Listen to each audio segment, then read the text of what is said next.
কে রে ছোট, এখনো যে গায়ে বালিশ জড়িয়ে এভাবে বসে আছিস? তোর কি শরীর খারাপ নাকি? তোর আর কাজ কি? ঘুমানো, ঘুম থেকে ওঠা, একটু পড়তে বসা, তারপর আবার শুয়ে পড়া।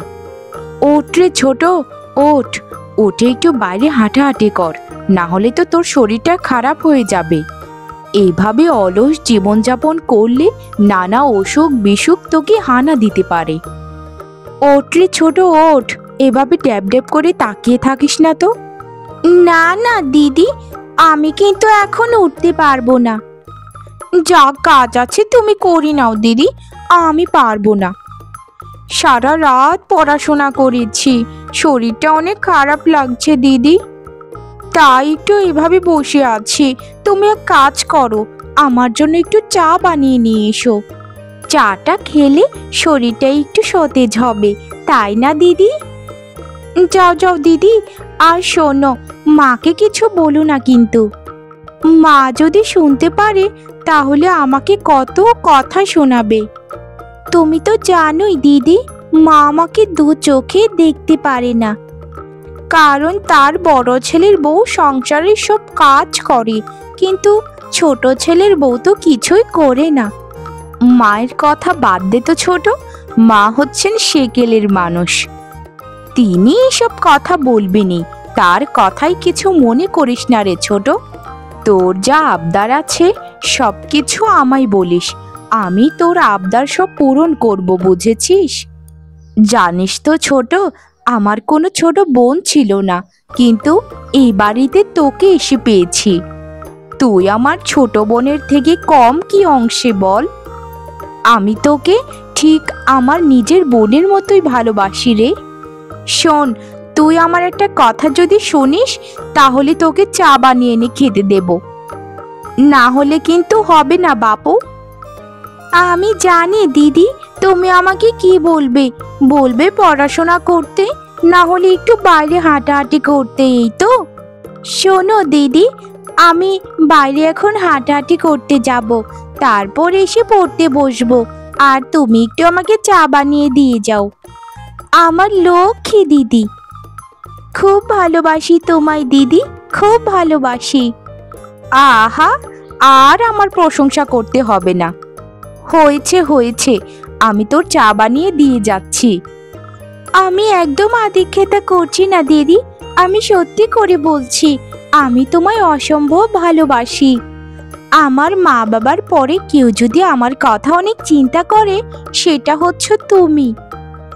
আমার ছোট বোনের জন্য যা আমি করতাম, আমি তোর জন্য করছি রে। আমার শুধু একটাই স্বপ্ন, তোর স্বপ্নটা যেন পূরণ হয়, তুই পড়াশোনা করে বড় কিছু একটা হতে যেন পারিস। দিদি, তুমি শুধু আমার জন্য একটু আশীর্বাদ করো, তোমার আশীর্বাদ যদি আমার মাথার উপরে থাকে তাহলে আমি নিশ্চয়ই কিছু একটা হতে পারবো। আমার সোনা দিদি।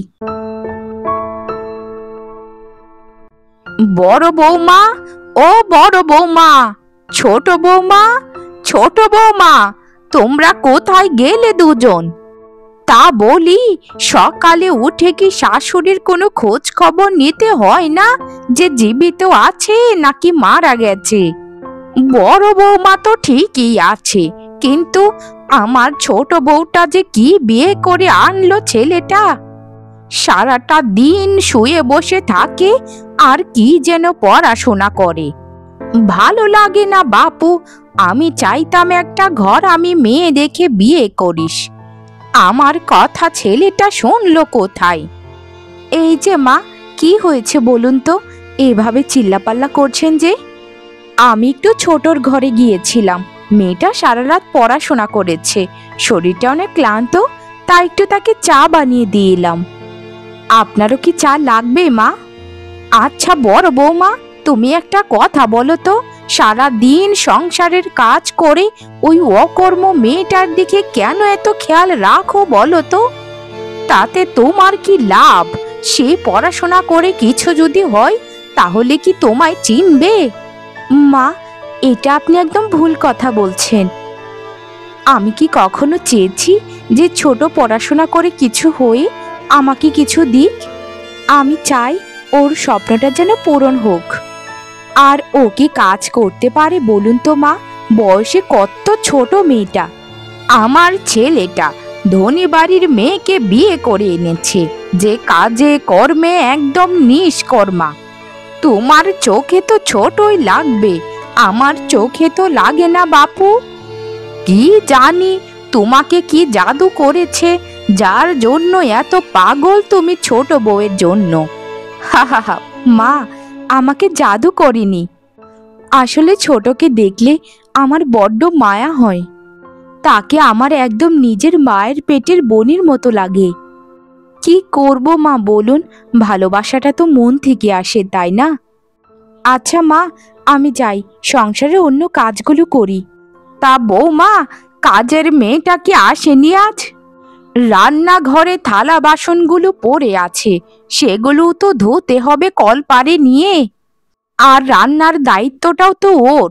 তুমি এক কাজ করো, ঘরটা একটু গুছিয়ে ফেলো, তাহলেই হবে। না মা, এখনো লতা আসেনি, কিছুক্ষণের মধ্যেই বোধহয় চলে আসবে। তারপর তাকে তার কাজ বুঝিয়ে দিয়ে আমি আমার কাজগুলো সেরে ফেলবো। কি রে লতা, তোর কি হয়েছে বলতো? আজকে আসতে এত দেরি করলি যে? আর তোকে এত মন মরা লাগছে কেন রে? আমায় সবটা খুলে বলতো। না না, মন মরা নয়, তোর চোখে জল। তাড়াতাড়ি বল আমায় কি হয়েছে। কি বলবো দিদি, আমার সর্বনাশ হয়ে গেছে।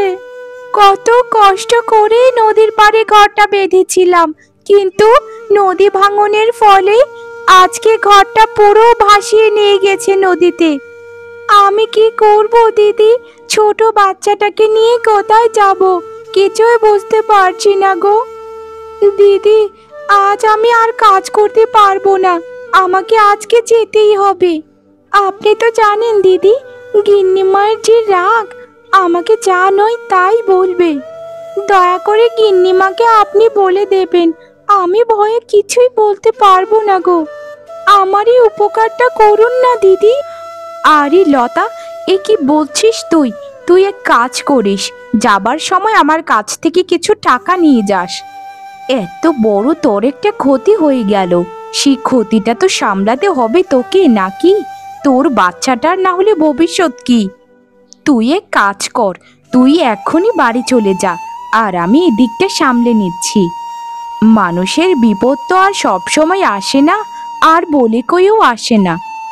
আসলে দিদি, আপনার মতো এরকম ভালো মনের মানুষ যদি এই জগতে থাকতো, তাহলে এই জগৎ আরো অনেক সুন্দর হতো। কত ভালো আপনি, কত ভালো মন আপনার। আপনার জন্য সারা জীবন আশীর্বাদ করি দিদি। আপনি সবসময় সুখে শান্তিতে থাকুন। আমি তাহলে যাই দিদি। আচ্ছা ঠিক আছে লতা, আমাকে আর এত করে বলতে হবে না। শোন, তুই বাড়ির বাইরে দাঁড়া, আমি তোর জন্য কিছু টাকা নিয়ে আসছি। তোর এরকম বিপদের সময় এই টাকাগুলি অনেক সাহায্য করবে তোকে। যা যা লতা, এক্ষুনি বেরিয়ে পড়, তোর বাচ্চাটা বোধহয় কান্না করছে। আমার কোনো সন্তান নেই রে লতা, কিন্তু আমি তো বুঝি যে একজন মায়ের জন্য সন্তান কতটা কান্না করে।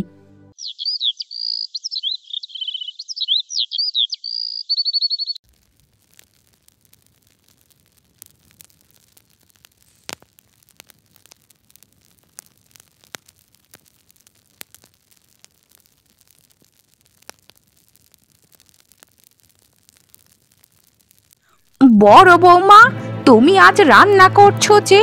কাজের মেয়েটা কোথায়? সে আজ আসেনি নাকি?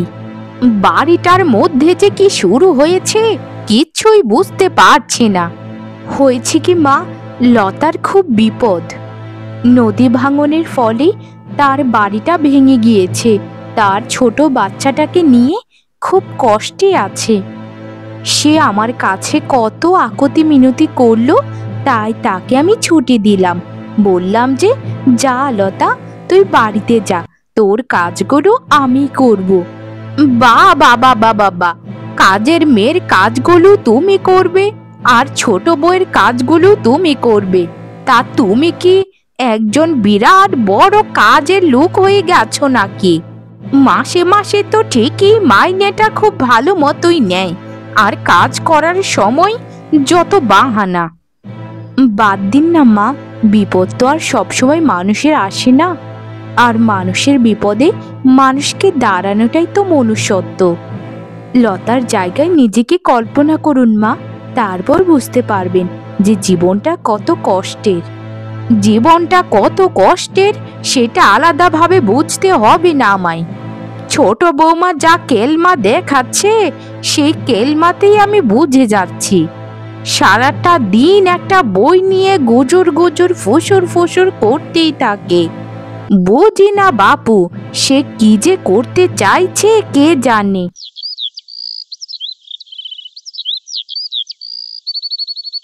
ছোট বৌমা, ছোট বৌমা, তুমি একটা বই নিয়ে সারা দিন যে বসে থাকো, তা তুমি কি বিদ্যাসাগর হতে যাচ্ছ নাকি? এই সংসারে তোমাকে এনে বড্ড বিপদে ফেলেছে আমার ছেলেটা। আমার বড় বউটা সারাটা দিন কাজ করে, তার কি ইচ্ছে করে না একটু বিশ্রাম নিতে? সারাটা দিনই তো বসে থাকো, একটু কাজে সাহায্য তো করতে পারো নাকি? এইভাবে আর কতদিন চলবে? বিয়ে হয়েছে, সংসারটা তো একটু দেখা লাগবে তোমার। মা, আমার কথাটা আগে একটু শুনুন। আমি মানে থাক ছোট, তোকে আর কিছু বলতে হবে না, বাকিটা আমি বলছি। মা, আপনার সমস্যাটা কোথায় বলুন তো? আমি তো সব কাজ সংসারের করছি, তাহলে ছোটকে কেন শুধু শুধু বিরক্ত করছেন বলুন? সামনে তার বড় একটা পরীক্ষা, তাকে ভালো মতো প্রস্তুতি নিতে হবে। তার অনেক বড় স্বপ্ন আছে যে মা। আপনি দয়া করে সে যখন পড়াশোনা করবে একদম কিছু বলবেন না। আর কে বলেছে মা যে আমার কষ্ট হয়? আমার কোনো কষ্ট হয় না। আমি চাই আমার ছোট বোনটা যেন নিজের পায়ে দাঁড়াতে পারে, নিজের স্বপ্নটা যেন পূরণ করতে পারে। শুধু শুধু আমাদের তাকে বাধা দেওয়ার কোনো অধিকার নেই মা। জীবনে কত কিছু দেখেছি, কিন্তু এরকম জায়ের সম্পর্ক জীবনেও দেখিনি, যে এক জায়ের জন্য আরেক যা কথা শুনে। তা বড় বৌমা, সে কি তোমার আপন ছোট বোন যে এত মায়া দেখাচ্ছ? এমনও তো না যে ছোটবেলা থেকে তাকে চেনো, হুটহাট পরিচয় হয়েই এতটা আপন হয়ে গেছো কিভাবে? আর নিজের কথা পাগলেও তো চিন্তা করে, যেখানে তুমি শুধু তার কথাই চিন্তা করো। কিছুই বুঝতে পারি না বাপু, সংসারে যে কি হচ্ছে। কে বলেছে মা আমি আমার কথা চিন্তা করি না? আমি সবসময় আমার কথাও চিন্তা করি। তবে জানেন মা, আমার চিন্তার মধ্যে ছোটর স্বপ্নটাই শুধু ঘোরাফেরা করে। আমি চাই ছোট পড়াশোনা করে কিছু একটা হোক, কারণ মা, আমার ছোটবেলা অনেক স্বপ্ন ছিল যে পড়াশোনা করে কিছু একটা হব, কিন্তু দারিদ্রতার কারণে কিছু আর হয়ে ওঠেনি মা। শুধু বিয়ে করে এ বাড়িতে চলে এলাম। মা, এই বাড়িতে যদি আমার কথা কেউ ভাবে, সেটা হচ্ছে আমার দিদি। দিদি আমাকে এত ভালোবাসে যে আমাকে কোনো কাজই করতে দেয় না। সে শুধু বলে যে তুই পড়াশোনাটা চালিয়ে যা, আর বাকি সব আমি সামলাচ্ছি। মা, আপনারা আমাকে একটু সময় দিন দয়া করে, আমি যেন কিছু একটা হয়ে আপনাদের মুখ উজ্জ্বল করতে পারি। আমার উপর একটু ভরসা তো করুন মা, দেখবেন জীবনেও ঠকবেন না।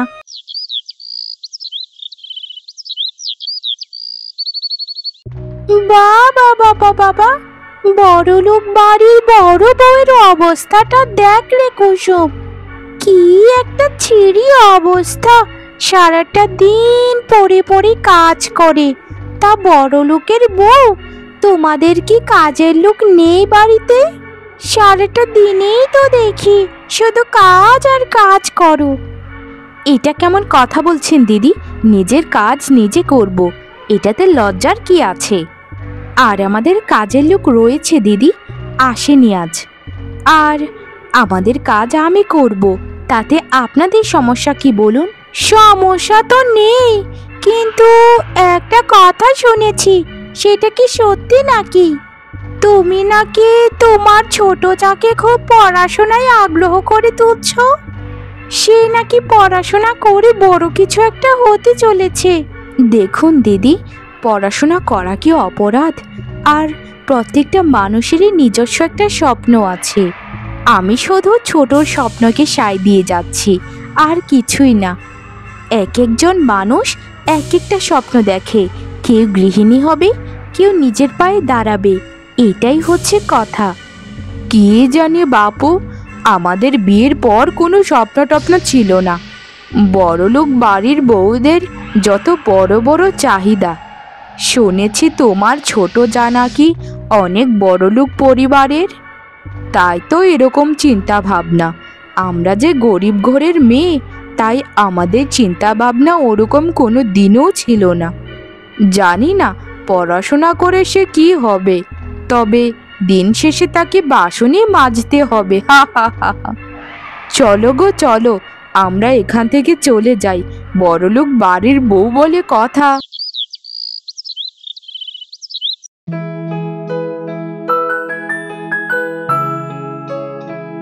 দেখো দিদি দেখো, আজ আমি আমার স্বপ্নকে সত্যি করতে পেরেছি দিদি। আজ আমি দেশের একজন নামকরা ডাক্তার হয়ে গেছি। দিদি গো, সব কিছুই হয়েছে তোমার জন্য। তুমি যদি আমার পাশে না থাকতে, তাহলে এটা কোনো দিন সম্ভব হতো না। দিদি, তুমি আমার জানো, তুমি আমার মায়ের মতো। মা যেভাবে একজন সন্তানের স্বপ্নকে সত্যি করার জন্য সব প্রচেষ্টা করে যায়, তুমিও তেমন ভাবে আমার স্বপ্নকে সত্যি করার জন্য খুবই কষ্ট করেছো। তোমার ঋণ আমি কোনোদিন শোধ করতে পারবো না দিদি। ধুর পাগলি, কিসে সুদ বলতো? আমি শুধু তোর সাথে সায় দিয়ে গেছি, আর সকলটাই তো তোর জন্যই হয়েছে। তুই যদি ঠিকমতো পড়াশোনা না করতিস, তাহলে কি এরকমটা হতো কোনোদিন বল? তবে আজ বড় যা নয়, বড় বোন হিসেবে গর্বে বুকটা ফুলে যাচ্ছে। মনে হচ্ছে এই সাফল্য যেন তোর নয়, সবটাই আমার সাফল্য। তবে তোকে আমি আশীর্বাদ করি ছোট, তুই আরো অনেক অনেক বড় হবি। এই পৃথিবী তোকে এক নামে চিনবে। আমাকে ক্ষমা করে দাও ছোট বৌমা, বড় বৌমা। যেখানে শাশুড়ি হিসেবে আমার তোমাদের সাথে থাকার কথা ছিল, সেখানে তোমাদের সাথেই আমি খারাপ আচরণ করেছি। কত অকথা কুকথা শুনিয়েছি। আমি সত্যি বিশ্বাস করতাম না বৌমা, যে পড়াশোনা করে মেয়েরাও কিছু হতে পারে। যদি তোমায় নিজের চোখে না দেখতাম, তাহলে বিশ্বাসই করতে পারতাম না। আসলে বৌমা, তুমি সত্যিকারের একজন যোদ্ধা।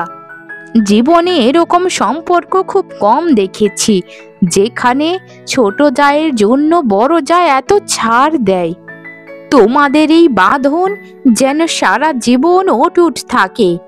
তোমাদেরকে আশীর্বাদ করি বৌমারা। তোমরা সারা জীবন এভাবেই হাসি খুশি থেকো। একজনের পাশে থেকে আরেকজনের বিপদে আপদে যেও। এভাবে বলবেন না মা, আপনি আমার গুরুজন, আর গুরুজনেরা কিছু করলে সেটা অপরাধ নয়, সেটাকে বলে শাসন। আর দিদি তো হচ্ছে আমার মায়ের মতো, কত ভালোবেসে আমার পড়াশোনাতে উৎসাহিত করেছে আমায়। ছোটবেলার স্বপ্ন ছিল যে পড়াশোনা করে নিজের পায়ে দাঁড়াবো। আজ দিদির জন্যই আমার এই স্বপ্ন সত্যি হলো। কাল ডাক্তারি অভ্যর্থনা আছে, যেখানে দেশের প্রথম সারির ডাক্তারদের অনুষ্ঠান হবে। সেখানে আমার বদলে দিদিই হবে প্রধান অতিথি। কারণ দিদিকে ছাড়া এই কঠিন পথটা এত সহজেই অতিক্রম করা যেত না। দিদি, পরিশেষে তোমায় একটা কথাই বলতে চাই, বলবো কি? হা হা হা, আমার পাগলি বোনটা, কি বলবি রে বল। দিদি, তোমায় আমি সত্যি অনেক ভালোবাসি গো, আমার সোনা দিদি।